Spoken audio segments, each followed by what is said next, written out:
In this video, we are talking about the proxy fight at the Walt Disney Company, Nelson Peltz versus Iger and the board. We're going to talk about DCA rumors and the possibility of an Avatar expansion at that park. Where would it even go? We're also going to dip into some Epic Universe. Up next, we got DSNY in the house today on this episode of OG55.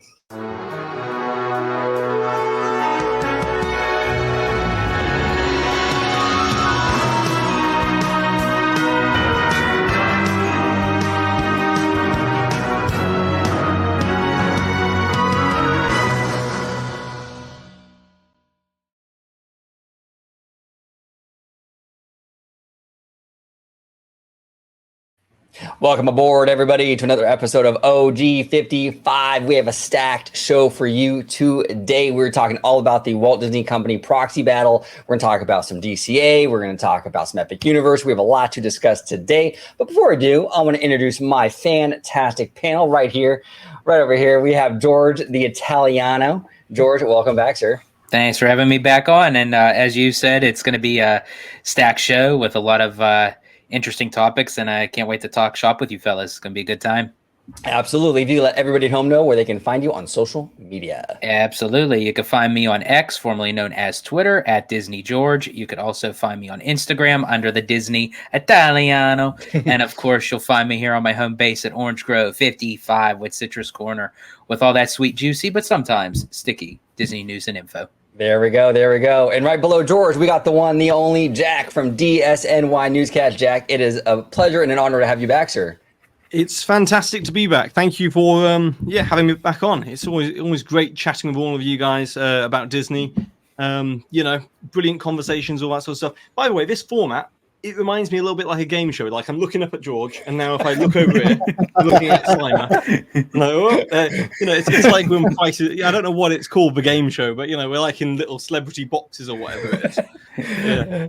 It's like Hollywood Squares, I believe. Hollywood Squares. Hollywood Squares. That's it. That's the game show. Yeah. Yeah. But Jack, if you can remind everybody where they can find you on social media. Yeah, just DSNY Newscast on YouTube, DSNY Newscast on Twitter. I'm not calling it X. I refuse to call it X.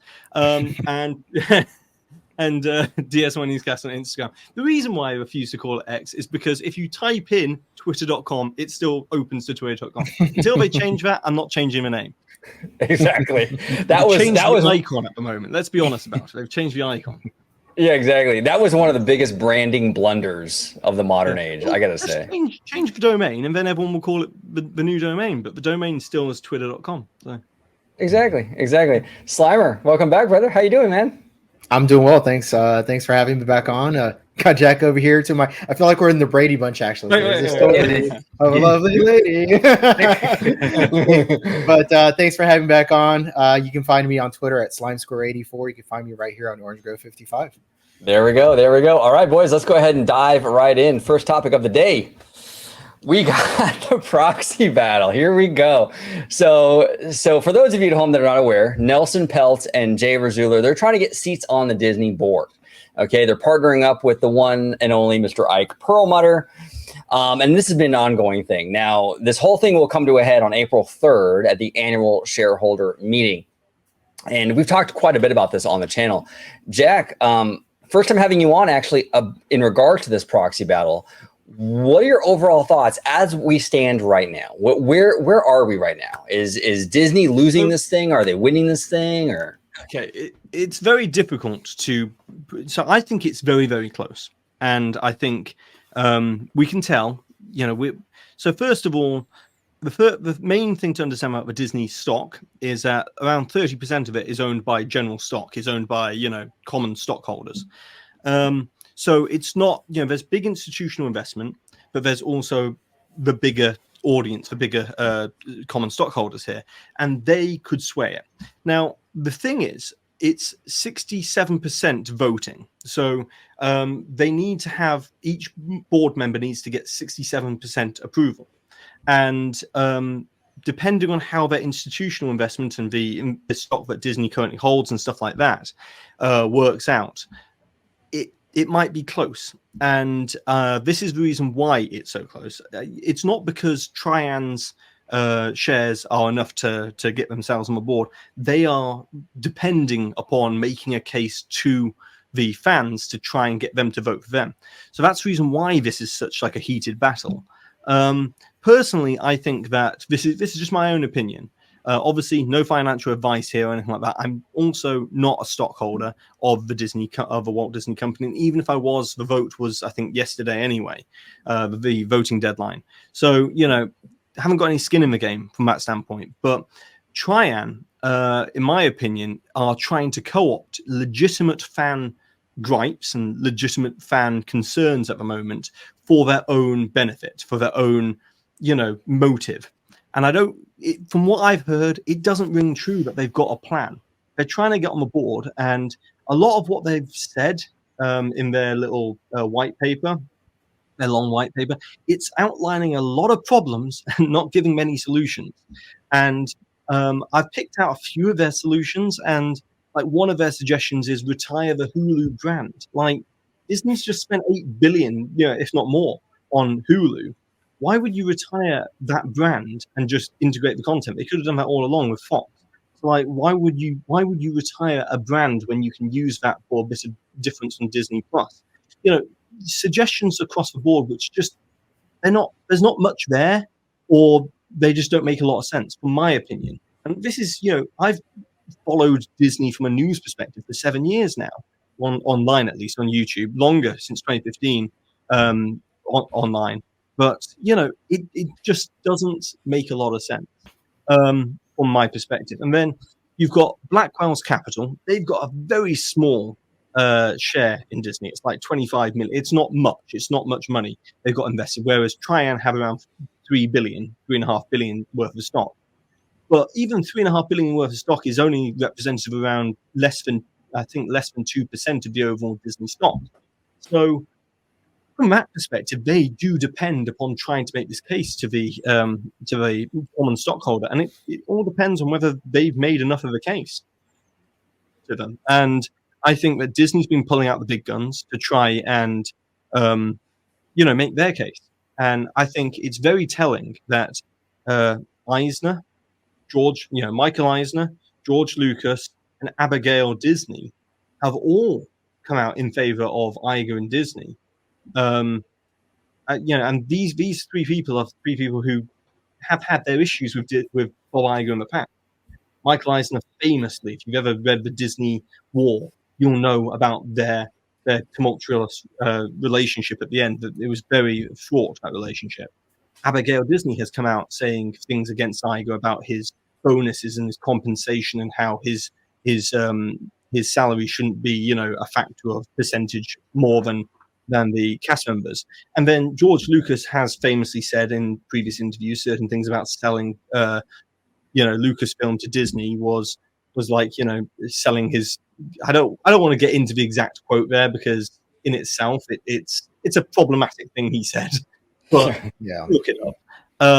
And they've all expressed certain things and regrets towards Iger and Disney, and yet they've all come out supporting Iger. So it makes you wonder. And this is the main thing which I take away from this whole thing is change for the sake of change isn't always good. Exactly. And also, the enemy of your enemy isn't necessarily your friend. And I think a lot of people at the moment see Iger as the enemy. And, say what you want about Iger. Be a fan of him, don't be a fan of him. It doesn't really matter at the end of the day. The guy isn't going to be CEO of Disney forever. He's got his contract coming up in 2026. And to be honest, I don't think he wants to be CEO past 2026. I think he's trying to fix his legacy. But there's a lot of people who are trying to make Iger the big bad in this whole thing. And I think Chapek, everyone likes to say that Chapek was the scapegoat for Iger, and it's just not true. Iger did lay some groundwork for some of the problems that Disney's in now, but Chapek took it and, poured gasoline all over it and lit the fire. That's what Chapek did. But yeah, I just think that people need to think carefully about what they're voting for and why they're voting, basically. But the vote's already happened now, so we'll see next Wednesday. Yeah, exactly. And there's a lot of conspiracy theories out there because it's like, oh, why would George Lucas like support Bob Iger and the board? There must be some nefarious, like seedy, like, kind of motivation for this. I see this all over social media. It's like, maybe, look, you don't, like you said, Jack, you don't have to love like everything the guy does. Like, you don't have to like, say Iger is a perfect individual, but at the end of the day, really what it comes down to is is he better than Peltz and Rizzullo and Perlmutter? And I think when George Lucas and when Abigail Disney and the grandkids and when they look at the equation, they're like, okay, yeah, Iger is not perfect, but he is the lesser of the two evils, so to speak. And it's like an election, right? I mean, you might not love the candidate that you're voting for necessarily, and they maybe don't even agree with everything that your candidate that you're going to vote for stands for. But if the other candidate's worse, you're going to vote for that person who has a lot of flaws, and that's kind of where we stand with this. Like I've said many times before, if Peltz came in with some people, surrounded himself with some people that I trusted more, like if he came in with like a Tom Staggs, or someone like that, I would be way more likely and probably would actually support Peltz. But when you have him surrounding himself with people like Ike Perlmutter, who really was not great for Marvel, he really wasn't. And, for a ton of reasons, he surrounds himself with people like Jay Rizzullo, who I remember all the talk about Jay Rizzullo. I was in the community back then, the fan community. No one liked Jay Rizzullo. He made a lot of bad decisions, like the One Disney initiative and all that.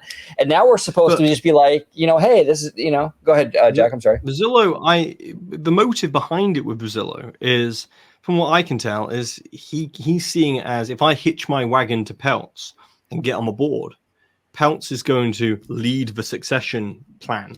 By the way, why is it that Peltz has some golden idea for the succession plan? Like, if he hasn't talked about it. He's not showing his cards. He's just, it's a lot of this bluffing going on of, I know how to do the succession plan. Do you? Well, where was it in the white paper? All you've said is that you'll lead a thorough succession plan interview for the role of CEO. Like, from what I can see, I think Rizzullo thinks, if I hitch my wagon to Peltz, get on the board, when Iger's out or leaves, either he's kicked out or leaves or resigns or whatever, then I will step up and Peltz will push me towards being CEO. And I think that's what's motivating Rizzullo to come out the woodwork here and try and get a board seat, because he always was kind of promised the CEO role back in 2015, and once he realized he wasn't in line for it in 2015, that's when he left. He saw the writing on the wall and he left. So, and well, then I see this thing. It's like Peltz, and even like Peltz's fans, they'll argue, well, Rizzullo's got theme park experience, right? Okay, fine. You got if you want to use his theme park experience as a selling point to like sell people on Rizzullo getting on the board, well, then if I want to look into Rizzullo's theme park experience and his track record, I think that's fair game. But the minute you do that, then you see a lot of Peltz people be like, well, he's not trying to run the parks again. All he wants is a seat on the board. Well, either his track record matters or it doesn't. So if he's going to use his theme park experience as a means to get on the board, then his track record at the theme parks is fair game. And when you dive into his track record, it's not that great. You know what I'm saying? Well, yeah, I don't know if you can put the graphic back up. Absolutely. The previous one where the thing it says, so he was president of Disneyland Paris from 1999 to 2002, and before that, I think he was in a different role at Disneyland Paris. I think he came to Disneyland Paris, or Euro Disney at the time, in around 1997, and from 99 to 2002, what happened during that time? Walt Disney Studios Park was, conceived, developed, and constructed in that time, and coming from somebody who was actually there opening year, I mean, I was very young. I was 10 years old, 10 or 11 years old in 2002 when I went there. It was basically a glorified parking lot with a couple of rides in it, and it was abysmal. It really was, and it's come such a long way since Iger has become CEO of Disney. Walt Disney Studios Park has come such a long way. Tower of Terror was built in I think 06, 07. Ratatouille has opened in that park. Crush's Coaster opened in that park. We've seen obviously the Avengers Campus. They're building the expansion. Toy Story Playland. who actually fixed Walt Disney Studios Park, whose tenure it was actually Iger's tenure that fixed Walt Disney Studios Park. When that park opened, I believe Roy E. Disney said, he walked around and said, this is terrible. This is an embarrassment to the Disney company, this park. And yet Rosillo's there saying, when I was the president of Disneyland Paris, I listened to the fans. I listened to the guests, what they wanted. The guests weren't asking for a parking lot. They weren't asking for a parking lot with a couple of rides on it with an Aladdin spinner. Like, they weren't asking for that. They were asking for a proper second theme park, a proper second gate. And that's not what they got. When we went in, we actually were like, we've paid the price for a second theme park day, and there's not even enough here to do for like 4 hours.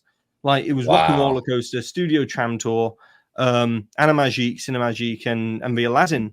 I remember we actually did the Aladdin spinner, the magic carpet, spinner ride, because there wasn't anything else to do, and it was like, we want to get our money's worth. So that's how it was back in 2002. But yeah. Well, and then this whole thing, he kind of really homogenized the park division. This whole thing, when you used to go to Disneyland, you would have like park specific like napkins and merch bags and things like that.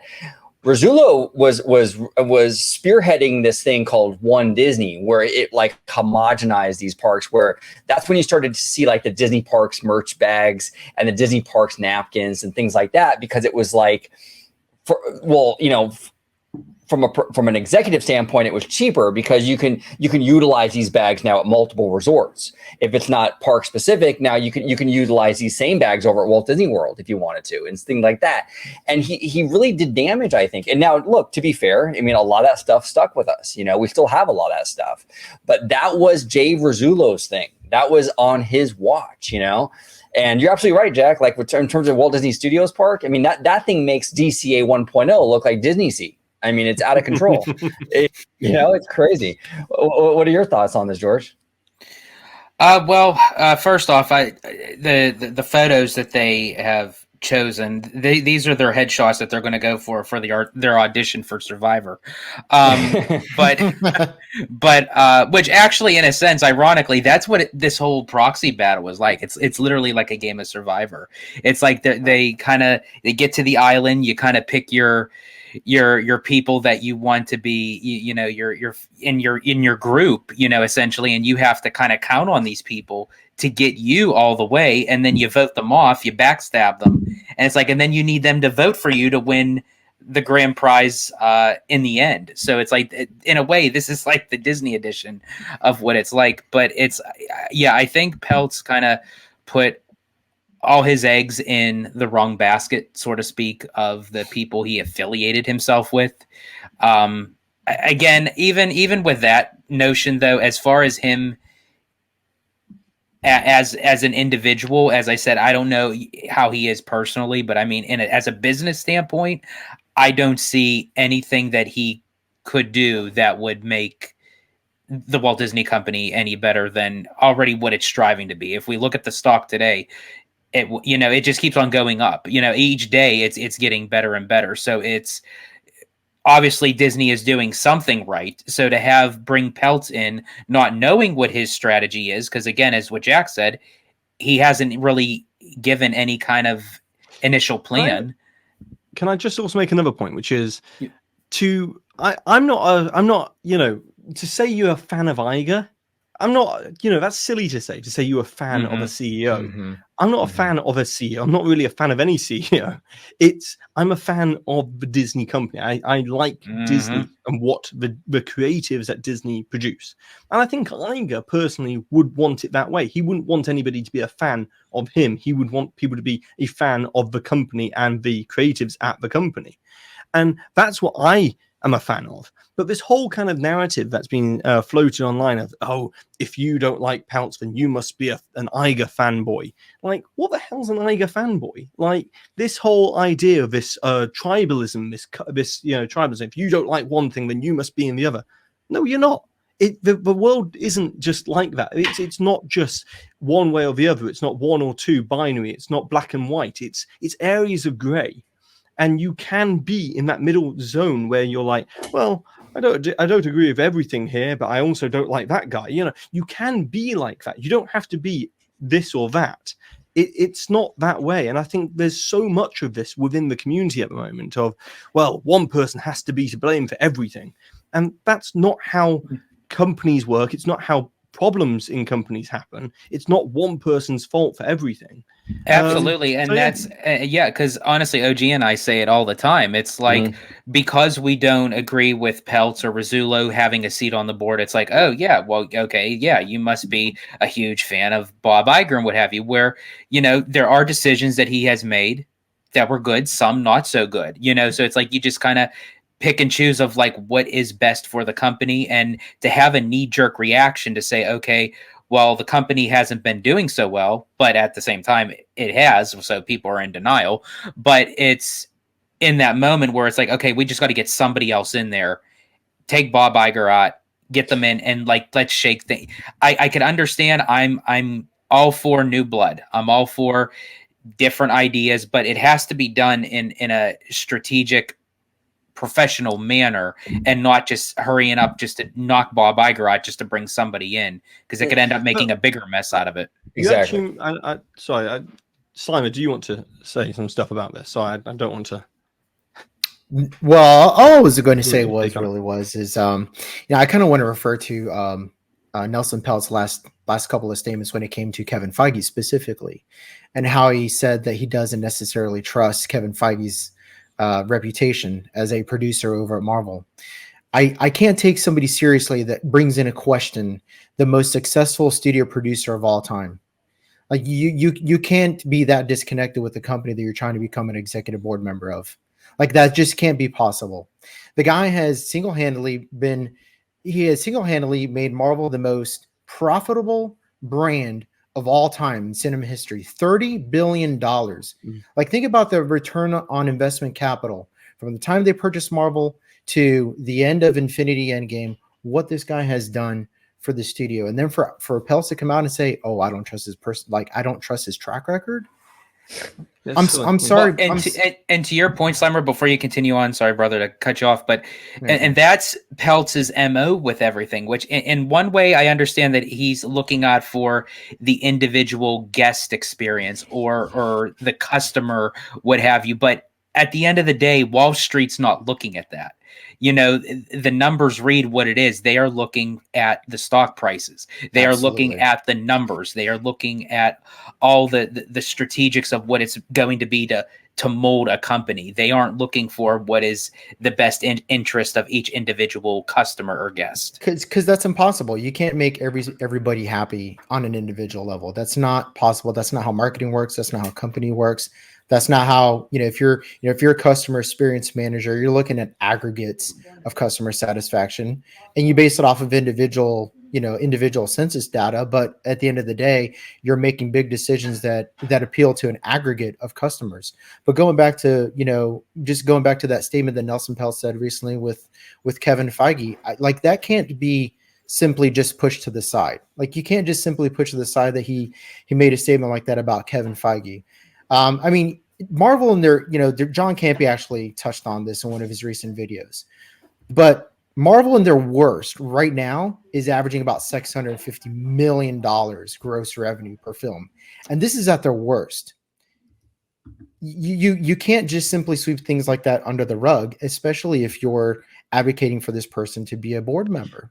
Sorry, I was going to say, coming off the numbers thing, I just wanted to make a quick point, which is he spoke about Black Panther and the Marvels, or Wakanda Forever and Marvels. Yeah. And I think it's a very specific set of circumstances. Black Panther made, well over, it was actually close to it was well over $1 billion, wasn't it? It was like 1. Yeah, it was like 1.3, 1.5. Yeah. It was well over $1 billion that made, and Captain Marvel made over $1 billion. Now, the set of circumstances surrounding those, Black Panther made all that money, and then although Wakanda Forever did not hit that same number, I think personally Chadwick Boseman's very unfortunate and sad passing back in 2020, wasn't it? Or I think it was 2020. that led to them having to recast and remold and reshape the story of what they were wanting to do with Black Panther 2.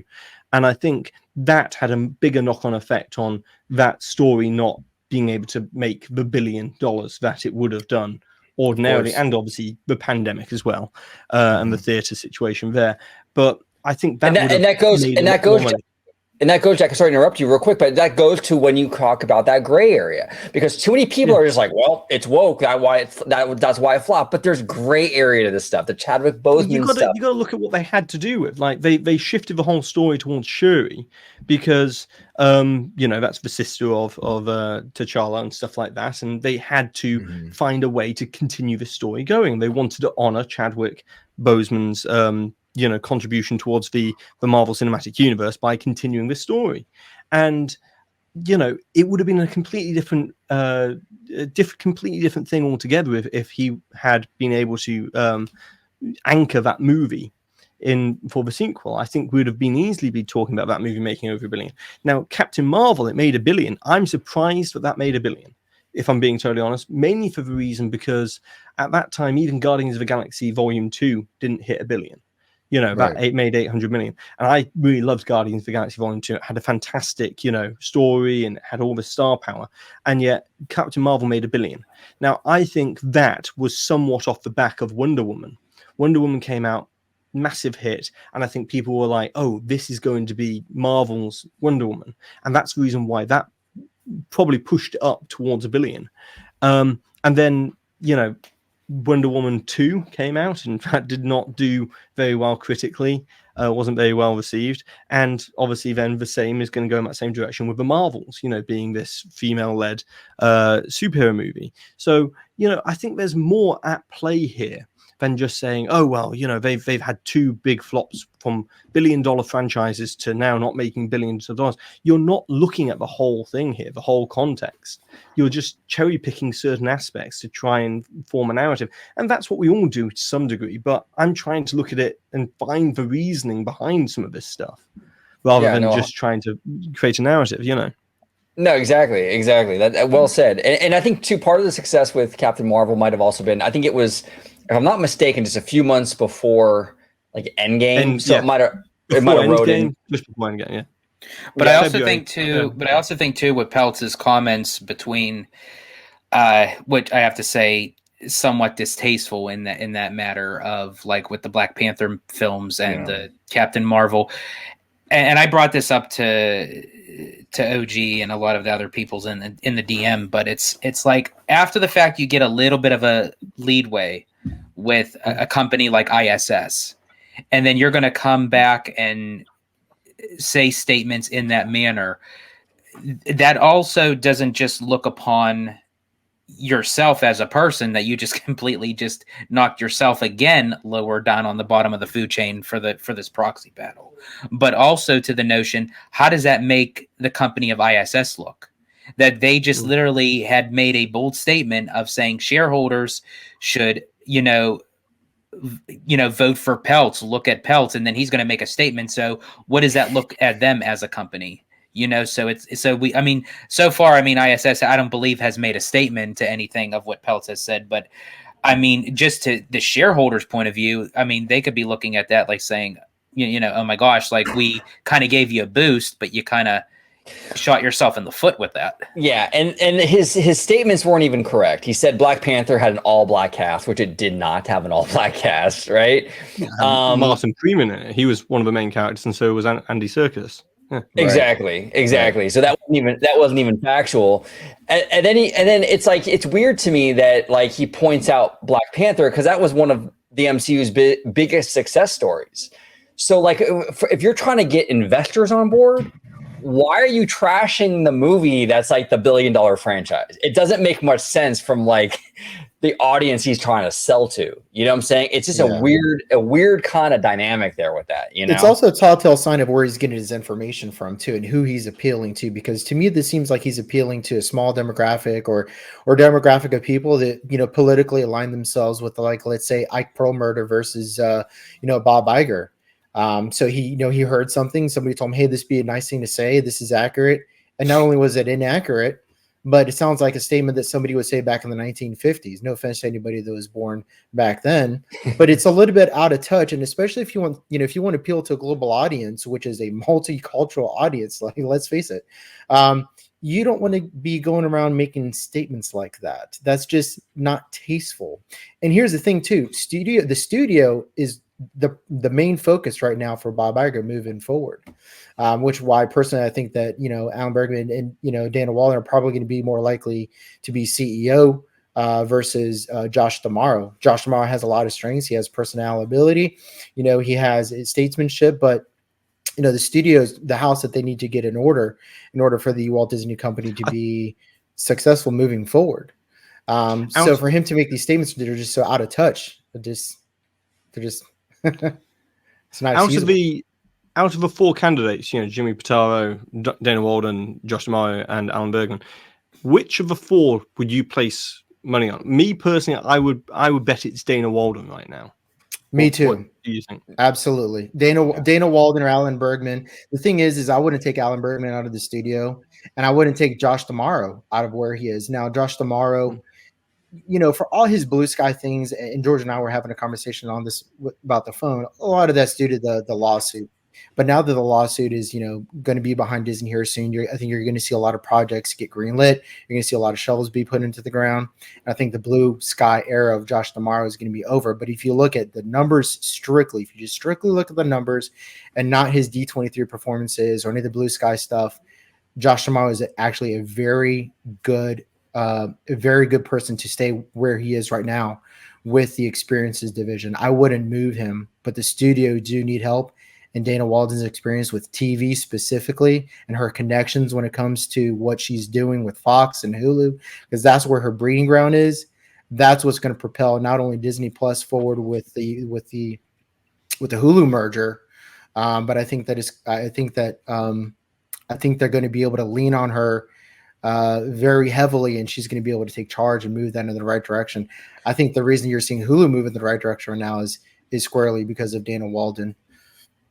I mean, I agree. I agree. I think out of just those four alone, I mean, me personally, I would like to see like Tom Staggs or Kevin Meyer kind of step into the role. But I mean, I don't think that's the route that they're going to go for. It's more so going to be like one of the four. But I think I would have to go with Dana Walden, which actually I was kind of on the Dana Walden train for a long period of time. My only concern with her was her viewpoint with Kathleen Kennedy staying on board with Lucasfilm. That was the only thing. But I mean, beggars can't be choosers. We're always, you're going to find like something out of anybody that you're not going to agree with. And this is even with the notion what we're going through now with Bob Iger. It's like you're not going to find every little thing to agree with, and so you have to kind of weigh the lesser of two evils. Well, and Dana Walden even has political chops, because from what I understand, she's on Joe Biden's like import-export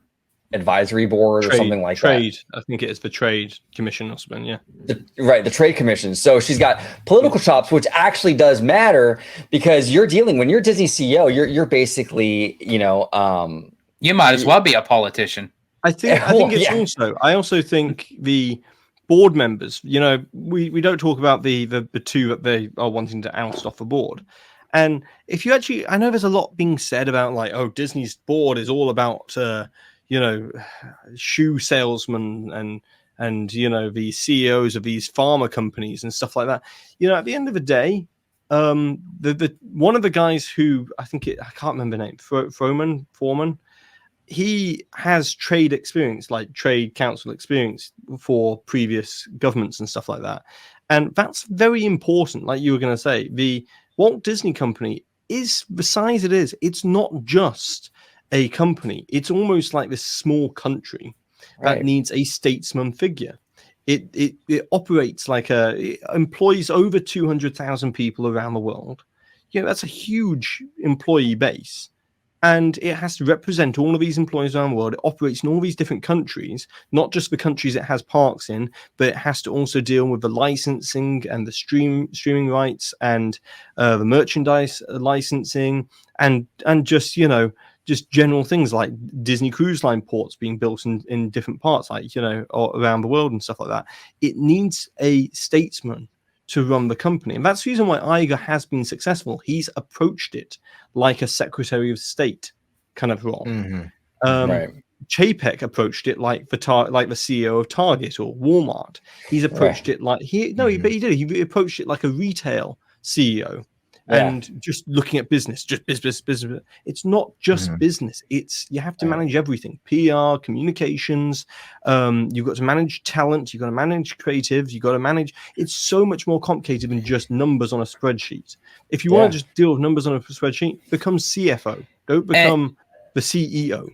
And I think I asked you this before, Jack, but if you could refresh my memory, based on what you just described, what are your overall thoughts as like with a dual CEO partnership, like of how they did with Eisner and Wells, and even to Walton Roy? I actually tweeted out in, I think it was end of 21. I think I tweeted this out, and I said, Disney need to have a Stags and Frank Wells, Michael Eisner setup again. And the two that I would pick at the time it was Chapek. And I said, Chapek would be fine to just run the business side. It's whenever he dabbles in talent management or creative or communication when you have an issue. Yeah. Him being the business guy would have been fine. But you need someone like a Jon Favreau to come in and be willing to be the creative lead. A bit like what John Lasseter did for heading up animation with the studios and Pixar and Walt Disney Animation. You need that, but just for all of the movie studios. And Jon Favreau, I feel, would have been a great contender for that if he'd have wanted to, but he wouldn't have had the business acumen. But you don't need him to have the business acumen because he's not going to be the business side of a CEO. He's going to be the creative side, the CCO, the Chief Creative Officer. And that's what I would have. And have him, be able to go in and talk about the parks and talk about the studios and talk about the vision for the company, deal with the big picture stuff, whereas a business-minded person could just handle the day-to-day. That's how I would have set up the company. And that's how, if I was on the board right now, I'd be advocating for, to fill the shoes of Iger. And a perfect example of that is when Chapek brought Barbara Boza on board as the president of WDI. She has an architectural background, which is perfectly fine, but her style is not in line with Disney thematically. It's not in line with Disney in terms of creativity.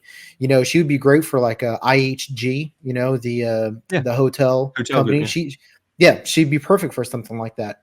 But the amount of backlash that she's received for what she's doing with the DVCs and the hotels. If she would have just led the division that was handling story living and Katina, the initiative there. If she was just handling that part of the initiative where it was more conventional architecture design, themed entertainment design, she hadn't got a background in.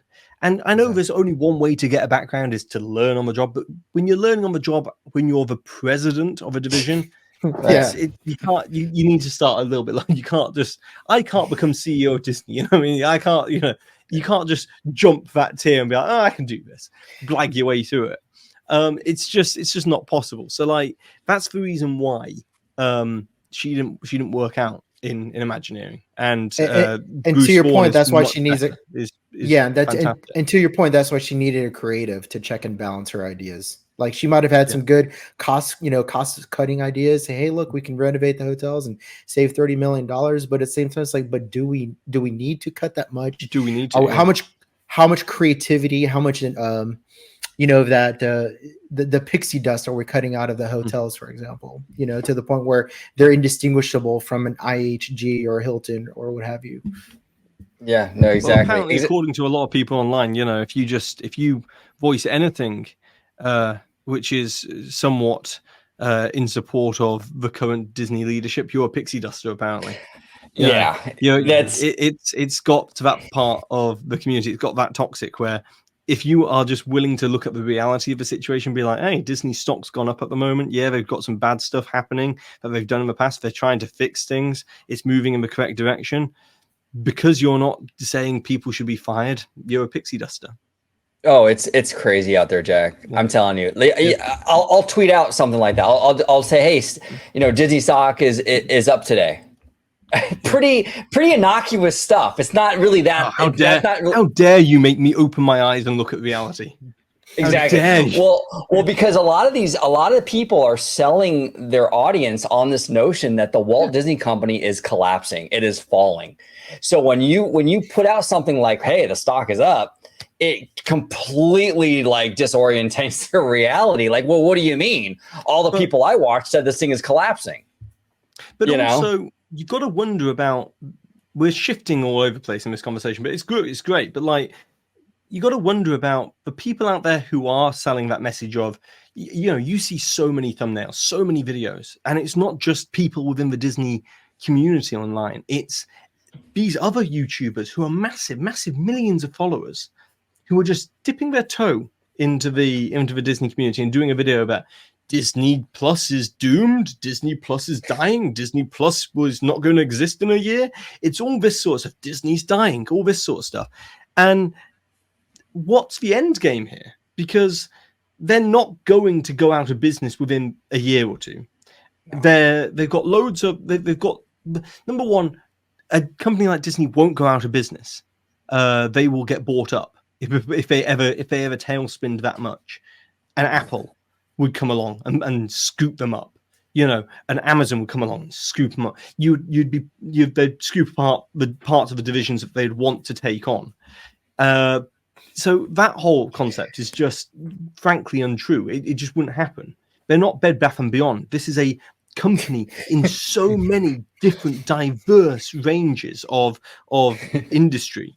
Hollywood, streaming, technology, cruise line, parks, hotels, all these different factors that they have to juggle all at once. And I didn't mention merchandise, consumer products arm and their licensing business, everything. It's just so big that they can't just go bust like that. So you got to wonder about where's this gonna go? This whole narrative of Disney's doomed. Well, in a year's time, do we keep seeing these thumbnails? Do we keep seeing these videos? Do these videos ever get called back on and go, well, they're still here a year later? Well, I thought you said they were going to go bust. I will say, though, if it was Bed Bath & Beyond, all these clickbaiters would be back by the toilets. Exactly. But you're right, though, Jack. You're absolutely right. Where does this lead to? Because we all know the end of this is not going to be the Walt Disney Company's collapsing. So eventually, do those people have to answer to their audiences where it's like, right? I mean, you've been saying for 5 years now that Disney's going to collapse. Well, it's clearly not. One thing I've noticed over the last year with the whole news drought over the last year is it's much easier to say things are bad and wait for things to become good again than it is to say things are good when things are bad, or things will be good again when things are bad. That's what I meant to say. For the reason being that when things are bad, when you say things are bad and then they become good again in the future, when they do turn good, people won't come back and track and check your record. They'll be so, euphoric on the rush of things are great again. They don't care about the bad. They don't care what you said. Right. Disney's going to die or it's bad. But when things are bad and you're trying to say, guys, let's be realistic. We're as Churchill said, I think it was, when you're walking through hell, keep walking, and it's that same way. And this whole thing of trying to say, yeah, things aren't great right now, but in a year's time, they're starting to turn things around. That's much harder to do because in the moment, people just go, no, I don't believe you. Things are terrible. Things are terrible. So the way that it's been set up with this whole narrative of Disney's dying, I don't think they're going to have to be held accountable in the end, because people will be like, oh, things are good now. Fine. I don't care that you said that things were going to be terrible, and they'll be forgiven and they'll move on. And that's the sad part of this whole thing. The time that we've just lived through in terms of the Disney fandom of the last couple of years, all will be forgiven. And it will be forgotten, much like when people look back at the real dry years of 2005 to 2010, when we didn't really get much in terms of the parks. People just forgot about it now. They want Rizzolo. They want Rizzolo, a board member. And yet he was the parks chair at the time. Yeah. Well, and it comes down to this kind of like, it almost comes down to two, like, almost like, okay, the culture war kind of situation where it's like we see Disney as the epicenter of the culture war. So it's not even so much like we're viewing this company and we think it's collapsing or we think it's failing. It's almost like wish casting it. It's almost like, you know what? Disney is woke. I don't agree with their politics, so I'm almost rooting for this thing to go down. You know, it's just like almost this gleeful sort of like, you know, we want it to happen. And that's where I'm sorry, I just can't get on board. I don't care how much I dislike a company. If I dislike a company, I'm just not going to buy their product. I mentally cannot get on board with this whole thing about rooting for things to fail. And then people will try to tell you, no, we just care about the company. You don't seem like you care about the company. It seems like you're rooting for it to fail. There's a lot of happy gleefulness going on with a lot of these people when things start going down. And I'm sorry, I don't buy that you care about this company when you behave like that. It's a disconnect. It makes me think back to the pandemic, and when the pandemic, we're almost 4 years now to the day when everything was shut down properly at Disney. And I remember doing those videos at the time about the furloughs and the closure of the parks, and I kind of had to. You can't talk about those things with a. You can't talk about them with a smile because it's not happy news. It's serious news. It's news that is going to. And I remember thinking to myself at the time, I don't want to speculate on layoffs. I don't want to speculate on whether people are going to have a job or not, because there was talk of this stuff, and I remember thinking to myself at the time, I was thinking, I know people who work at Disney, and I thought to myself, I don't want those people, these are human beings who are at the end of the day have families and they're stressing and worrying about whether they have a job, and they don't want some idiot YouTuber to sit there and go, well, hey, you might not have a job. That's not something you should speculate about. That's not, that's silly. I mean, especially when there wasn't any evidence at the time, but try and talk about it from a news perspective. There was a lot of that during COVID. And right now, these people who are saying Disney's going to die and stuff like that, there's some cast members out there who might believe what they're saying and might, number one, make terrible career decisions, leaving the company when they think it's, stuff like that, being misled from that standpoint, or they just might raise their anxiety levels because these people are kind of saying Disney, which employs 200,000 people around the world, is going to go bust, and worrying people for no reason. When if you just look at the financials of the company, it's got plenty of cash on hand. And it's also, it wouldn't go bust. It would get bought out by another company if it ever got into those kind of rocky waters. It's so true. The reality is that when Iger came back in 2022, they had about a little less than $1 billion cash flow on hand. They have $8 billion on cash hand now in a matter of not even less than 2 years. This notion that they're going to go bankrupt, it just doesn't gel with the reality. It doesn't gel with the numbers. But the whole go woke, go broke movement, I had people say, I did a video last year on the sell-offs, when I was talking about potentially selling off certain assets, and people were like, no, Disney's they're gone woke, they're gone broke. I'm like, just look at the numbers. They haven't gone broke. Broke is a real financial term. We can define this. It means fiscally insolvent. You don't have any money left. That's what broke means. It's not, I don't like them anymore. So no, exactly. They're not going broke. They're not collapsing. But that's the thing. When you sell people on this notion of go woke, go broke, that's why when you post something like, hey, the stock is going up, and there's people that are so invested in this go woke, go broke, it runs counter to their mentality. So that's why it hurts people so much to see that, because, well, I was told if they went woke, they'd go broke. Why aren't they going broke? And so it creates a whole emotional response, and that's the cognitive dissonance part of it. Right. Exactly. So let's move into our next topic, which let's talk about some Epic Universe, because I don't think we've ever talked Epic Universe before, Jack. I'm very curious to pick your brain on this part. This thing is coming. This thing is coming online summer of 2025, I believe. What are your thoughts on it overall? The IP choices, the overall. Theme choices, things like that. I think it's fantastic that there's a look. Number one, I don't know where my annual pass card is. It's somewhere over here.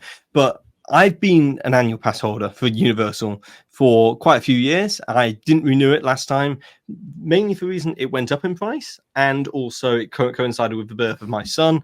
And I was like, well, there's nothing that we can go on at Universal with him. So like, what's the point of renewing, especially when the price has gone up? So them cards on the table. I'm not an annual pass holder right now, but I've been to Universal many, many times over the last few years. And look, I like the product. I like Harry Potter. I like Jurassic Park. I don't really care about their superhero island area. I think that's a bit... I just don't like the comic book vibe of it. And I think there's a lot that needs to be fixed in Islands of Adventure. I like the ET ride. I like Men in Black. I like The Simpsons. But, you know, there's Universal's good. And it's of Disney's level, I think now. They're now at Disney's level. But there's a double standard at play in the community where people kind of, whenever Universal does something and they do something bad, they go, oh, well, don't worry about it. They're not the same level as Disney. Don't worry about it. But whenever Disney do something bad, they go, well, why can't they be over the Universal's level? So it's the same thing. They're either one thing or the other. You either have to treat them the same or you don't treat them the same. Now, Epic Universe, I think, is going to be a world-class park. It's easy to see. The theming, the rides, it looks incredible. You know, we've all seen from the helicopter footage and bio-reconstruction on his photos how great this thing's going to be. But it's going to be world-class. But my thing is, if Disney were to do the same thing and build another park, and they built 4 IPs into this park, okay? Just bear with me. And they built a Frozen Land, Star Wars Land, Marvel Land, and Toy Story Land. And they went, we're going to call it Disney, the Disney Magic Universe or something, okay? How do you think the Disney fan base would respond to IP like that? Now, obviously, IP has always been Universal's thing. They've never shied away from it. Right. But my problem with the portal idea of Epic Universe is I think it's a little bit, I haven't really seen anyone talk about this. And I'm a massive, fan of Universal, of their product. But I do think the portal idea is a bit lazy. I think, it doesn't really tie in with Celestial Park and Universe and what Epic Universe. What's Epic, what's Epic about? What's the epic tie that ties in all these IPs? Magic Kingdom is a kingdom. And it's, it kind of makes sense with the castle and stuff like that. What's portals and universe? And it doesn't really make a lot of, from my perspective, I don't see the theme here. And then the portal idea of not having these lands kind of feed into each other naturally. If Disney were to do the same thing, people would be going, oh, that's lazy of Disney. But right. Universal do it. And the conversation's different because it's Universal. And I truly do believe Universal's of the same standard of Disney. I just wish people would treat them of Disney's, the same way. Well said. No, yeah, I've been saying that for a long time too, Jack, where it's like, if you're going to say they're on Disney's level, then you have to critique them like they're on Disney's level. You can't say, well, they're doing Disney level quality stuff now, but then when they make an attraction like the Villain Con Minion Blast, well, they're not Disney's level, so why are we holding them to that standard? It's like, you got to pick a lane, fans. You know what I'm saying? You got to, it's one lane or the other. You can't have it both ways. And you bring up a great point too, real quick, George. I just want real quick about the epic theme. What is really what's the difference in terms of the theme between that and go ahead? Can I just say very quickly? If Disney named their 5th park Disney's, so they call it Disney's Magical Disneyland. Right. Okay, people be like, what? Universal's Epic Universe? I'm sorry, but the brand perspective, it's not good. You're right. I never thought about that, Jack. Thank you. You ruined it. Epic Universe. Well, yeah, and it's like, Fantastic Worlds was a good name. I know that was the rumored name, wasn't it? Fantastic Worlds. That was good.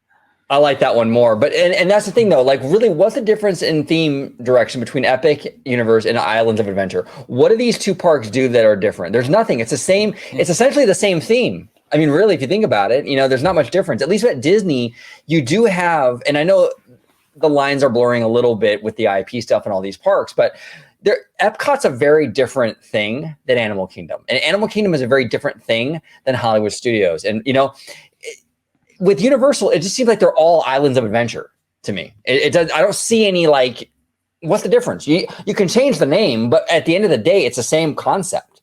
You have these IP lands, and a kind of a very generic overall theme. And for me, the IPs are strong, but I just don't see the cohesiveness of how they all fit together. It's like, okay, let's just pick this IP, this IP, this IP. Let's throw them in the park and let's see how they do. But that's just my perspective on it. But Jack, I wanted to ask you, because you were saying like on the creative standpoint of how the portals are, I want to ask you as far as operational goes, because it's basically one way in, one way out, because as you said, none of these lands are actually connected to one another. Now, I know that could be kind of beneficial if someone is having a private party or a special event. The way they have, actually, yeah. But as far as like operational goes, as far as guest flow, do you think that could kind of be detrimental in a way when you're only having one way in, one way out with the portal? I think it will be over time. It will be slightly detrimental, but I don't think it will be as much of an issue. I thought that Remy's Ratatouille Adventure, the very small walkway down there, I thought that would be more of a bottleneck than it is. It is very busy along there, but that is even worse than having one way in, one way out. That's the same way both ways. And it hasn't created as much of a bottleneck. Now, obviously, that's just one ride. And when everyone's running towards Super Nintendo World, maybe there will be more of a bottleneck. But I don't know. I think they've spread them out enough for it not to have guest flow issues. And they can always build another release valve in a way if they want to as another exit, because they'll keep the portal being the entrance. And if they need to build a second exit, they'll build a second exit. They can do it. And they might end up doing it the same way Walt did it, which was, he watched how guests moved and he then decided to build footpaths and stuff based upon where people were walking or where people were walking towards. And so he did it that way. And they might learn naturally in the operations of things. And I think Universal is pretty flexible like that. I think they kind of are a bit more flexible than Disney in terms of changing things that aren't working quickly. They get on and do things quickly if it isn't working. And the thing I also admire about Universal is they're not kind of reverent of anything. They're not kind of like nothing's can't be touched. Everything can be changed. And maybe it's because the length of IP isn't as old or nostalgic, or the fans aren't the same way. I don't know, but I do like that about Universal, that anything's on the cards. It makes it more exciting that you can reimagine the park whichever way you want, and they often do. But whereas Disney fans, they say we want new things, but then when they touch existing things, they get annoyed. But I made a point in my video recently that about Primeval Whirl and Dinoland, and I can't believe people are saying, I'm so sad that Dinoland's going, Dinorama's going. I'm like, you're sad about Primeval Whirl? That ride, number one, did not have great capacity. Number two, there's a little stupid there we go. Apple, thank you, Tim Cook. But there's the thing is that it didn't have great capacity. The ride was unreliable. I mean, from the standpoint of it had downtime. I'll do it for you, Jack. What? I'm going to do it for you. I'm going to keep count for you. Okay. And then the other thing is that the ride, it's not really spoken about too much, but the ride did have a casualty tied to it as well. A cast member casualty supposedly tied to it. So the ride, and also they couldn't find the parts. Revachon, who made Primeval Whirl, stopped making this spinning wild mouse roller coaster. So people are lamenting the oh my god, Primeval Whirl's going. It's why do you care? Everyone used to roast Dinoland, and now we're saying, oh, I wish it stayed. It was a quick fix. Animal Kingdom opened in '98, and it was a quick fix. A couple of years later, they were like, damn it, we need something in this corner of the park. We need extra capacity. Quickly build something, Joe Rody. And he was like, guys, I've got a plan. we're going to make this thing look like a roadside attraction. And he did it on a smaller budget. And that's the reason why it looked the way it did. But he built Dinorama based off that because there wasn't enough there in Dinoland. Yeah, no, yeah, exactly. I do notice that too, where it's like fans will complain about a thing, and then the minute that thing gets replaced, suddenly it's like that thing is the best thing ever. Well, it's even just I don't like Mission the Space, last. but I guarantee you, if they remove Mission Space, there'll be people coming out. Horizon fans will come out and go, "I can't believe they're removing Mission Space." Like they will. Exactly. They will. Oh, Us absolutely. Disney fans, we are kind of ridiculous. You know? Yeah. No. See, if they come out and they say they're removing Mission Space, I'm doing a victory lap around World Showcase. Right. But it's even like when rides are going to get shut down, like for instance, like Dinosaur eventually is going to be closed. I mean, right now the state of what the attraction's in, it's not in the best state right now, but it does have a special place with me, especially since it's an attraction that opened with the park, and it's just one of those things where I still enjoy it as an attraction. I prefer Indiana Jones, but I'll still ride Dinosaur. But you have these people, it's like they won't go near it. It's like they won't go near it. They spit on the attraction, what have you. But then the last day comes, and you got a line going all the way to Discovery Island, and it's like, and these are the same people that can't stand the ride. Yeah, but it's like they have to be like a Jamaican funeral. Well, and this is the thing too. It's about the meme, aren't you? Well, not only that, but Jamaican funerals are known to go for miles. Well, and here's the thing. This is the thing too. It's like, and this is, to your point, Jack, where it's like, this really bothers me because I think that a lot of fans are very closed-minded, and it's like, there's kind of like, we didn't ask for this kind of mentality. It's like sometimes the thing that you don't ask for necessarily might turn out good. No one asked for Tower of Terror to be rethemed to a Guardians of the Galaxy attraction. No one asked for that. No one wanted it. When they announced that ride, it was nonstop heat for however long it took to build that thing until it opened. It opened and fans love that attraction way more. Now DCA actually has a unique drop ride as opposed to Tower of Terror Light. You know what I'm saying? And we would have never got that if we didn't try something different. And that's the thing too, is like, you're not going to love every change. It's impossible. But that's the DNA of these parks. That's what Walt really wanted for these parks. This ever evolving, kind of, thing. And yeah, they're going to change things sometimes that you don't like. But at the end of the day, like you got to stay true to that vision where it's like, be open to the change a little bit. I mean, for an example, if we look at the history, Mine Train through Nature's Wonderland, right. the old attraction. Well, it wasn't like when that thing opened. Also, they had a circus in Disneyland when it first opened. Yeah, right. Walt wasn't like, oh my god, we got to keep the circus. He was like, oh wait, the lions are getting out the cages. Well, let's get rid of it.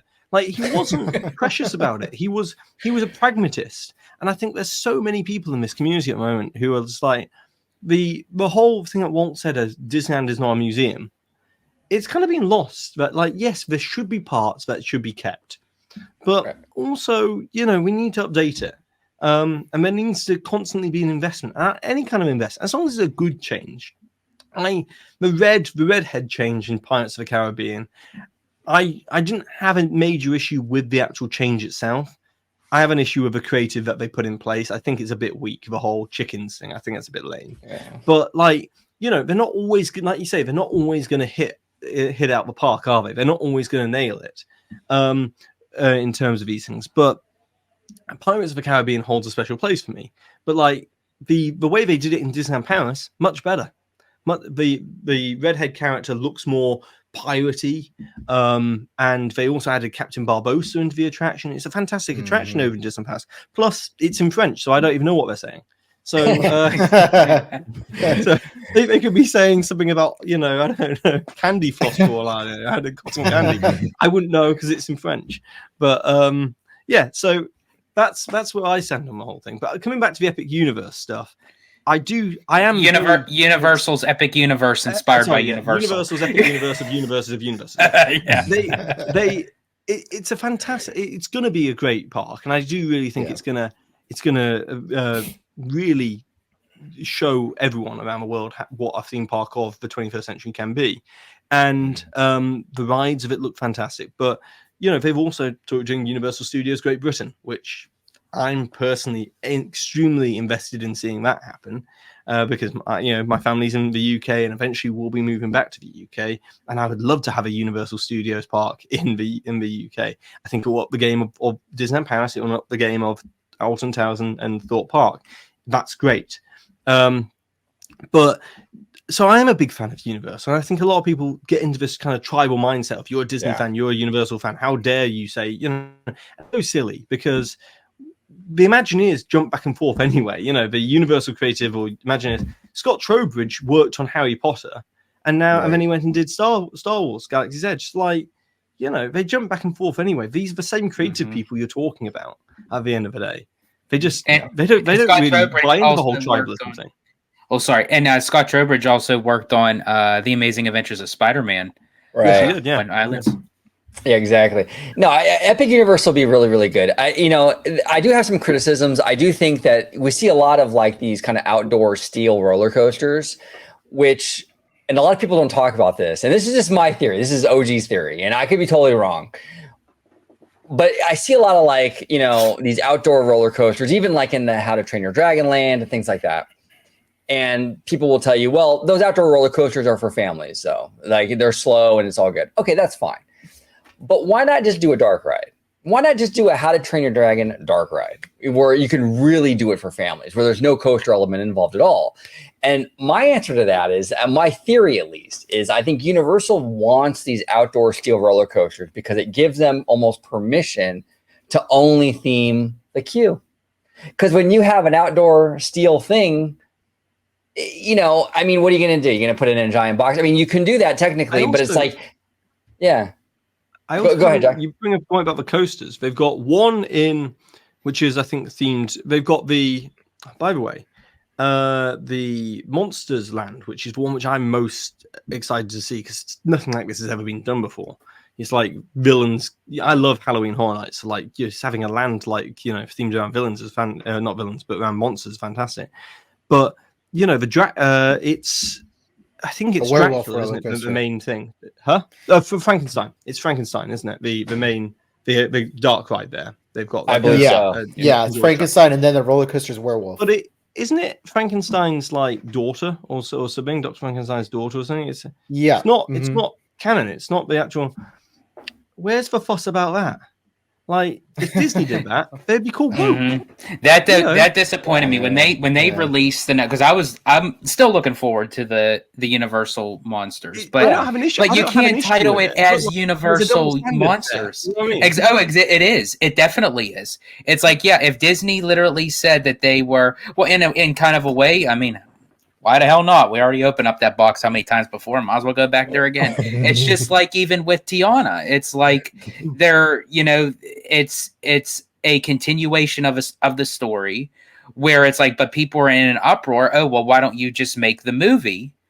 Well, and it's in your same token, Jack. It's like, well, why don't you just go back and do the classic Universal monsters? Why are we having this continuation? What really puzzles me about this is that people don't even know, like, it's an original, like.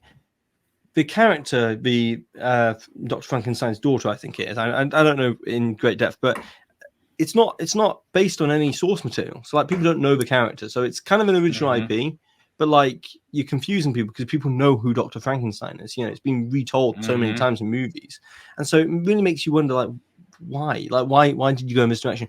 But maybe they've got a movie coming out. I don't know, but like it's you know a double standard at play there. But the point I wanted to make off Chris's point about the roller coasters is they've got one roller coaster in Monsters Land. They've got one obviously in Super Nintendo World. Oh god, yeah. I'm gonna count it up for you, Jack. Thank you. Thank you. There's one in Monsters Land. There's one in Super Nintendo World with Donkey Kong, and then there's also one in the Hub, which is Celestial, the Racers one, and then you've also got Starfall Racers, and then you've also got the How to Train Your Dragon one. There's 4 roller coasters in that park, and what happens in Florida in summer? It thunderstorms, and when it thunderstorms, they have to stop operating, roller coasters with top hats and things like that, and these great big steel roller coasters. They have to stop operating them during thunderstorms.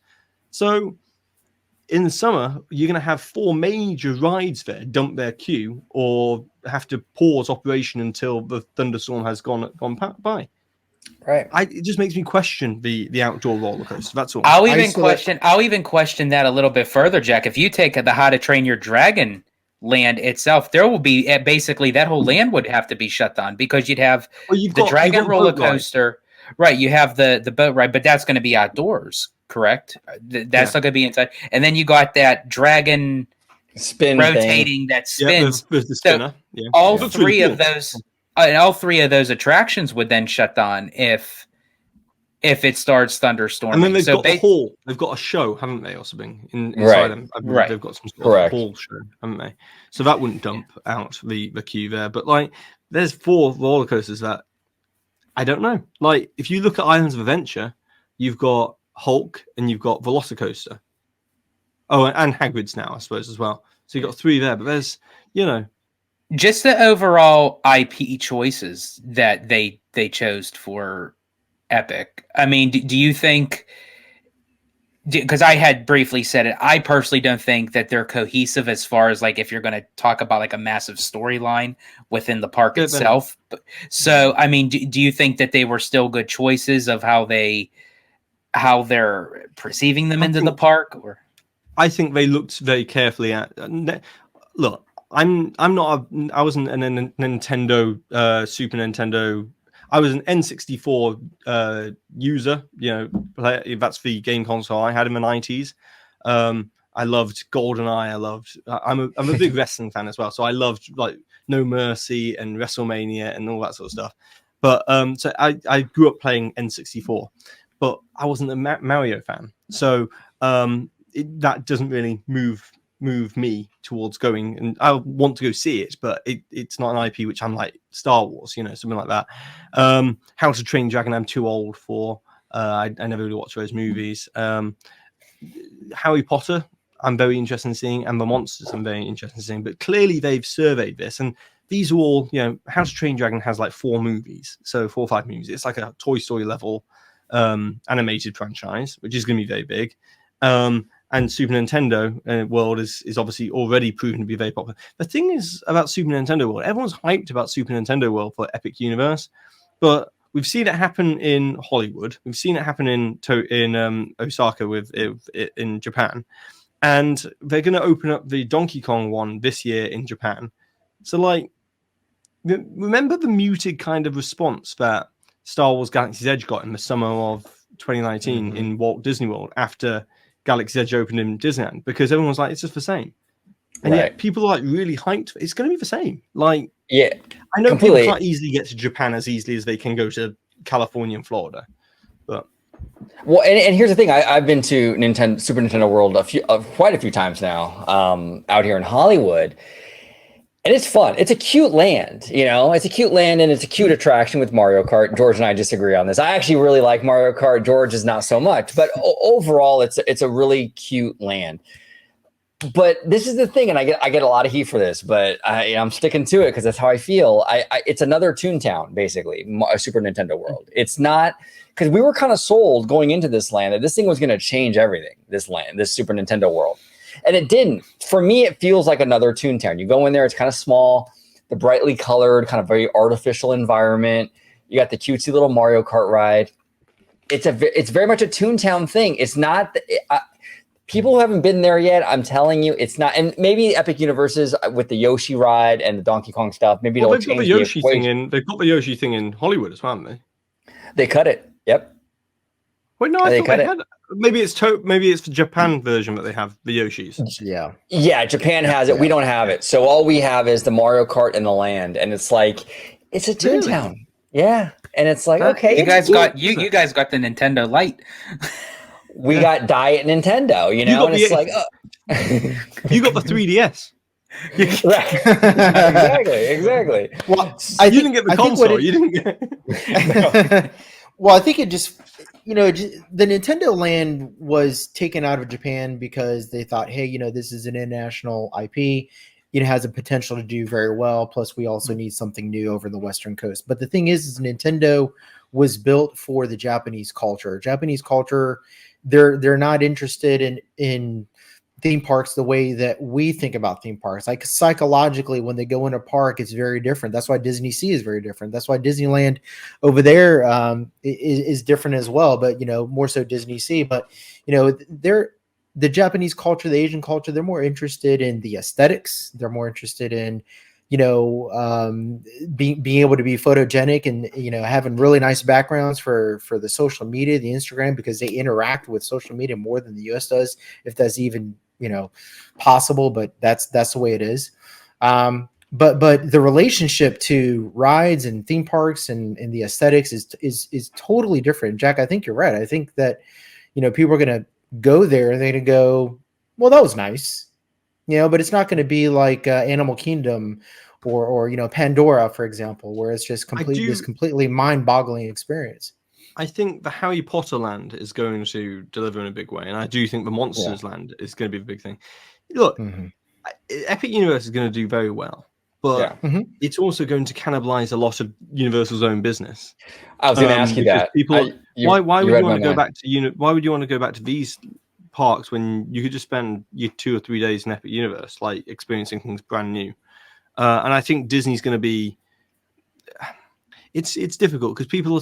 I walk around Epcot and stuff like that, and I'm like, this is still incredible. Like, this is still something that people aren't going to just skip in there. The one park, which is the one they might skip, would be Animal Kingdom maybe, or Hollywood Studios, and that's the reason why Disney is looking at trying to also add something to these parks as well, because they know that these parks still aren't where they need them to be.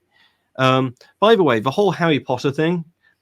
Do you want to remember the guy who was the parks chair when J.K. Rowling came around and said, "Hey, build me a park, build me a land"? It's Jay Rizzolo again, everybody. Yeah. So Disney can't do it for you. I think a lot of this stuff should be added to the Restore the Magic campaign page, maybe. But exactly. Certain things are left out, and the narrative is being told there. But Disney. They don't have a Nintendo level IP. Harry Potter's a fantastic IP. Universal Classic Monsters is great. How to Train Your Dragon will do well with the kids. So, I do think it's a strong park, but I think it's a Disney level park. And I think when you look at Islands of Adventure, there's so much there that needs to be redone. There's a whole Betty Boop kind of area, and there's a whole Toon Lagoon area, and you've got Dr. Seuss Land, which really needs either a complete rethink or there's not really much there. The Cat in the Hat ride is we go on it as a bit of a joke because it is a bit of a joke nowadays. But that isn't a ride which you'd want to wait for. It's always like a walk on. And there's just so much that needs to change at Islands of Adventure. And maybe we will see that when they do like a Nintendo thing with Zelda or something like that at Islands of Adventure. But Universal needs to fix also other parts of the park. A lot of people talk about Disney and how, we need to fix so much of Disney. Universal's got their fair share of things they need to pay attention to. And from what I heard, no, absolutely. And from what I've seen online and stuff, Jack, like the Cat in the Hat ride is not in some good shape. I see a lot of maintenance issue. Like a friend of the channel, Attraction Faction, I think it was Tyler. Shout out to Tyler and Katrina. Yeah, he posted pictures like a few months back of they're like zip tying. Like the Cat in the Hat. A lot of the effects don't work. A lot of the effects don't work in that attraction now. I believe that the cars used to spin or something, used to do something. Right. They don't do it all the time. But it's inconsistent with the ride experience. So it's just there is a double standard at play. We've also got something else on. But I know you also want to talk about the DCA stuff and Avatar. Yeah. Let's dive into DCA because the rumor is that Avatar is coming. Well, it's not a rumor. It is coming to Disneyland Resort, but we don't know which park. Bob Iger stated at that Morgan Stanley event that it's a land, but then the official Walt Disney Company website is still calling it an experience and all this good stuff. But Jack, I want to pick your brain on this. So if Avatar comes to the Disneyland Resort, is it going into DCA? Could it fit in DCA? Would it work in DCA? Yeah, so I don't think it works in DCA. Okay, I just want to let that Disney California Adventure, it doesn't work in DCA. But Newsflash. after they put this in DCA, I think DCA might need a different name if they are going to keep it in. But the plan is supposedly it's going to go into DCA, and from what I've heard, it's going to go into the backlot area, and it's going to be like a lagoon, and it's going to be they've got the plans. You know, Iger said land in that earnings in the Morgan Stanley thing, because he's seen a model in Imagineering's HQ. You know, he's seen that. Now, Disney, everyone gets caught up on the experience, the verbiage here, but like Disney announced 2 Star Wars themed lands in D23 Expo in 2015, and then Disneyland's 60th anniversary ABC special in 2016, February 2016, came out, and they said it's a Star Wars experience. Now, you know, it was still lands, but you know, they changed it to experience. And experience lands, things like that, it's just verbiage they just like to switch out and change, because they try and pick the word that will give them the most vague possibility, just in case they do have to scale back plans or whatever. They try and keep it as vague as possible. They don't like necessarily saying this is a land unless they've got shovels in the ground immediately, because an experience can be a land, a mini land, or an attraction, or even something smaller than that. You know, it gives them room to expand. That's the reason why we often see them say activation. It's a silly thing. Activation, they say these shows and stuff like that are activations. And it's just easier to say that than a spectacular, you know, because when you say spectacular, people conjure up the idea of this fantastic thing and or show, you know. So they it's just their way of like a get out of jail free card, you know, with this whole with the whole verbiage. So from what I've heard, it's a mini land. It's like they've got some space, like that corner of a park. When I say mini land, it's going to be a good size, but it's going to be its own little thing over there, and it's going to be in backlot area. It's going to be heavily set around water, and not just Way of Water, but the upcoming movies, because the upcoming movies are going to supposedly move more towards the. I believe the next Avatar movie might even take place somewhat on Earth, or feature Earth in some way, and definitely 4 and 5 will. So I think that's how they're going to try and tie it in to DCA, or at least the human world. So I don't know if we'll see the same kind of like transition that we've seen from Pandora. You know, when you go into Animal Kingdom's Pandora, where it's like winding through and you walk into an alien planet. It might not be like that. It might be a bit more like the Guardians of the Galaxy thing, where it's an outpost. You know, it's a representation outpost that Manave have in California Adventure. Who knows? That's interesting. Yeah, I saw a rumor actually on Twitter. I believe someone was posted that supposedly, again, this is a rumor, you know, huge grain of salt, but they're using the Shanghai Pirates technology for this attraction. I actually said in a recent video that the rumors of the Shanghai Pirates tech, they really want to use this tech. And there was a big competition between Animal Kingdom and Hollywood Studios back in 2019 about this. The VPs of the parks were making their case for the technology, and it just wasn't greenlit in the end. But like they've had big plans for this, and the technology itself, it's a bit like the Tron stuff. There's an exclusivity clause over Shanghai, and the Chinese government could have this ride for a certain period of time as an exclusive to Shanghai before it can be brought to the domestic US parks. And that's the reason why Tron was announced in 2017, but wasn't set to open until the 50th, which was 2021, and it opened obviously in 2023. But the 50th in 21 would have been 5 years after Shanghai Disneyland opened. So it was an exclusivity clause that they cleared basically before they opened somewhere else around the world. And the Shanghai boat tech is obviously past its 5 years thing now, so like they're ready to use it somewhere else. And that's the reason why I don't necessarily know if we'll see the Zootopia land just get cloned and brought somewhere else. I don't think I personally would not want to see it somewhere else. Well, and that's going to be really problematic, because I've seen the queue and you walk through jail cells, for God's sake. I mean, come on, it's not. It's hey, mom and dad, I just went to Disneyland and I walked through a jail cell. Like it's not what people. I just don't get it. I don't get why they went that route with the whole direction with the queue, but it is an odd one, isn't it? It is the People's Republic of China, so you know. Yeah, Well, that's the other thing. There's other news. There's other news there at Shanghai.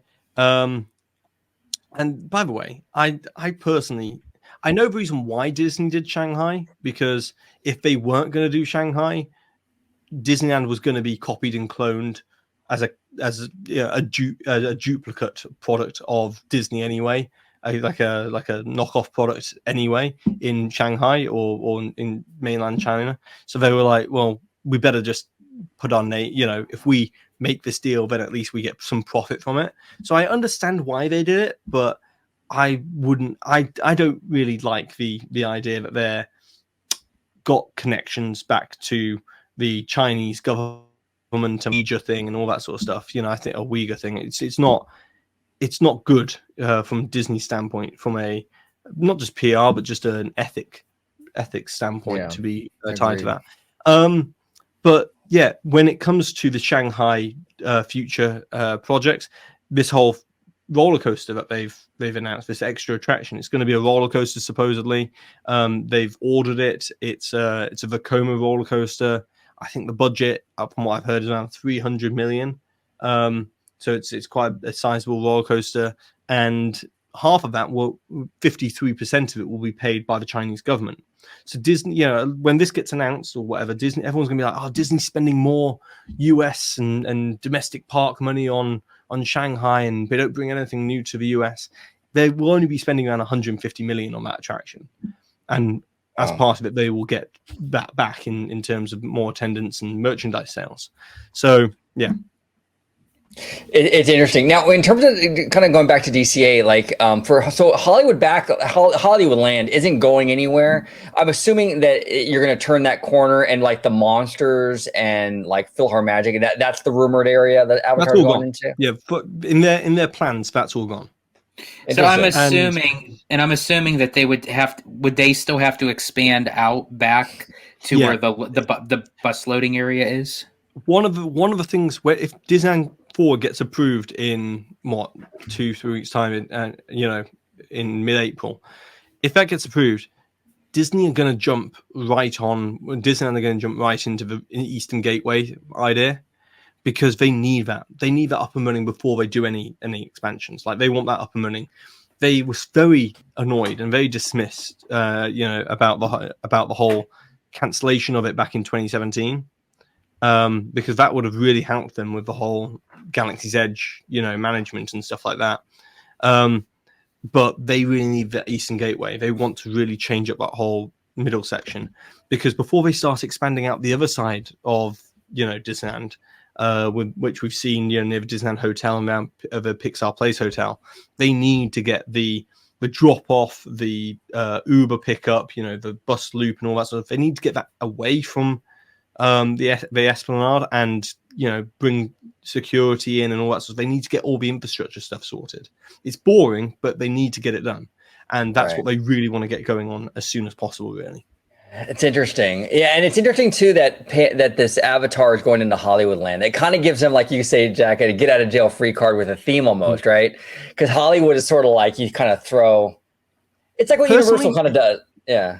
If it was me, I would keep DCA as the initials, and I would just change it to Disney Cinematic Adventure. And you're good then. People can still call it DCA, but you're done. You don't need to be tied to California anymore. Everything that's currently in the park would still work. These are the cinematic, this is like Hollywood. And I would have changed Hollywood Studios' name to Hollywood Adventure and just be done with it.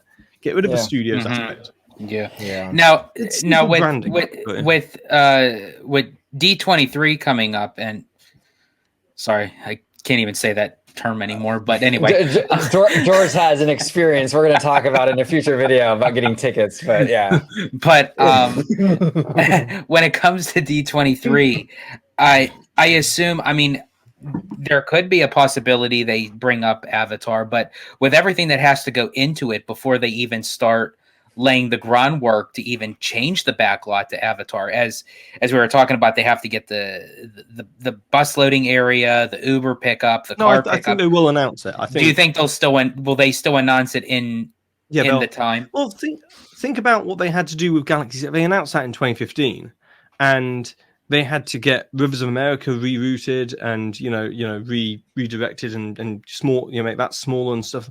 There was a lot of infrastructure stuff that had to go on in Disneyland before they could even start really on Galaxy's Edge, and they did that, and they still announced that in 2015. So they will announce it, and it might not be immediate, but they'll start to work towards it. It might be a year out until we start to see things close in the backlot, and these kind of infrastructure stuff, the parking structures and stuff like that, they go up fairly fast. They don't take that long. It's not as complicated as an attraction. It's they can also contract that work out quite easily and let a Balfour Beatty or whatever do the kind of main construction on these kind of parking structures and stuff like that. It's not particularly complicated, but they just need to get on with it. But maybe it might be a bit more complicated because it will involve Harbour Boulevard, and if they're building a road bridge over that and stuff like that, I don't know if that will be more problematic because they'll have to shut down certain parts. But then again, they built road bridges. Well, not bridges like massive ones, but they did the bridges near Disney Springs. The great big long bridges that connect the Grapefruit parking lot to Disney Springs. They put those up, and that's over a 3-lane on each side highway, not highway, but road down there. So that was a fairly big thing they got built there. So they can do it. They can get these things up fairly fast if they want to. And that was back in 2018. They did the Grapefruit one. So, yeah. Now, Jack, before we go, I want to ask you one last question. What do you think? Disneyland Resort, will we ever get a third park? I think so, yeah. I think Disneyland will get a third park. Where it should go is, I personally would, if you get the infrastructure right and you move out a lot of that stuff with the Eastern Gateway to the other side, the other side of Harbour Boulevard, I personally would find a way of building the third park on the plot of land around the Disneyland Hotel and Pixar Place and stuff like that. And I would really try and work a way around that, because then you've got 1, 2, 3 parks all served by the same infrastructure. Right. I know the Toy Story parking lot is where a lot of people, it's easy enough to build a third park there. They've got all the acreage. They've got like 70 acres of land and stuff. They've got plenty of space there to build a third park.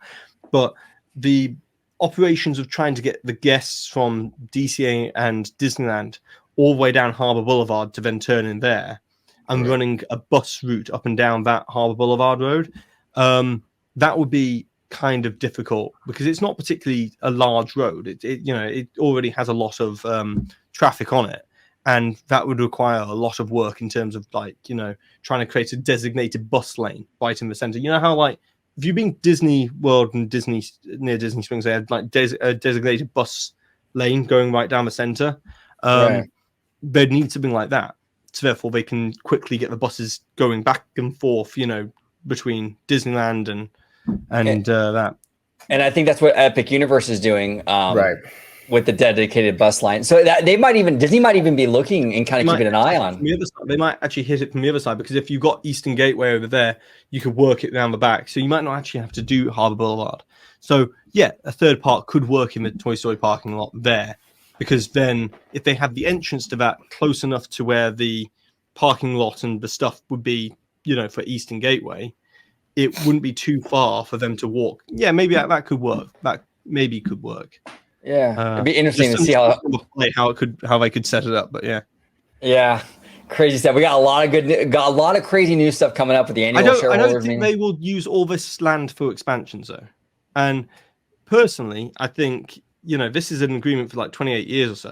We're not going to see it all announced in one go, and we're going to see maybe the most logical thing though would be to expand the existing parks initially and then wait to announce a third park. Right. But I think everyone wants that third park. I just don't think we'll necessarily get that big of an announcement immediately. Yeah, I agree. That's much farther on the horizon. Pardon? Yeah. I was just saying that's much farther on the horizon, and I agree with you on that. Yeah. Yeah. That'll be interesting. But Jack, it's been a pleasure having you on, talking shop with you, brother. Appreciate you coming on. If you could remind everybody where they could find you on social media before we close it out today. Yeah, I'm just on the DSNY Newscast, just that tag there. Yeah, subscribe, unsubscribe, whatever. Yeah.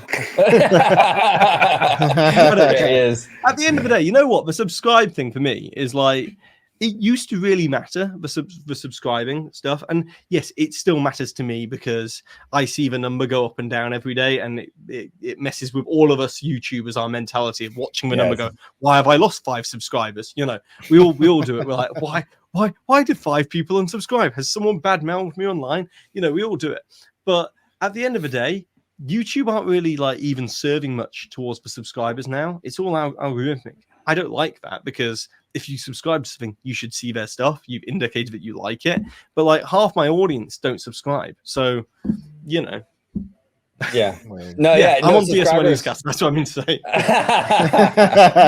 Just type in that into a YouTube channel if you want to watch it. There it is. Yeah, no, you're absolutely right though. Subscribers it's changing, you know. It doesn't matter as much as it used to. Yeah, and I know exactly what you're saying, Jack, with the up and down number. It gets in your head. Sometimes I don't even want to look at it, because it's like, you know, because you do subscribers for no reason. Like, what did I do? And then you gain them back, and you're like, oh, right, that's just weird. Yeah, I'm fluctuating at the moment between 168,600 and 168,700, and every video I post, I wait 2 weeks to post a video. I lose 100 subscribers. I post it. I get 100 subscribers back, and then I lose 100. And it's just constantly yo-yoing between these two numbers. I'm just like, it can be frustrating. It can be very, very frustrating. The analytics too. You dive deep into that stuff. It can really, you can get lost. I don't even bother to look at that. I just look at watch time, like duration. If people are like watching long enough, and I have a pretty good retention rate throughout my videos. That's good. So I'm pretty happy with that, like 70%. And then I care about like the click-through rate and stuff like that. But I don't dive into the analytics, because that would drive me up the wall. It can. It definitely can. It definitely can. Yeah. Gotta have limits.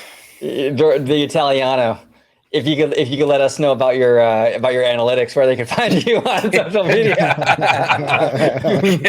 You can find me on X, formerly known as Twitter, at Disney George. You could also find me on Instagram under the Disney Italiano. And of course, you can find me here on my home base at Orange Grove 55 with Citrus Corner, with all that sweet, juicy, but sometimes sticky Disney news and info. And yes, folks, I too just like to call it Twitter, but I add X to it because it rolls nicely off my tongue for my spiel. So there you go. And Slimer, if you can let everybody at home know where they can find you on social media, sir. Yeah, you guys can find me on Twitter at SlimeSquare84. There he is. Thank you all so much for watching. Comment down below with all your thoughts on everything we talked about today. We dove into a lot. DCA expansion, Disneyland Forward, Third Park, Epic Universe, the Proxy battle, anything that's on your mind, comment down below. We would love to hear from you. And thank you all so much for watching OG 55.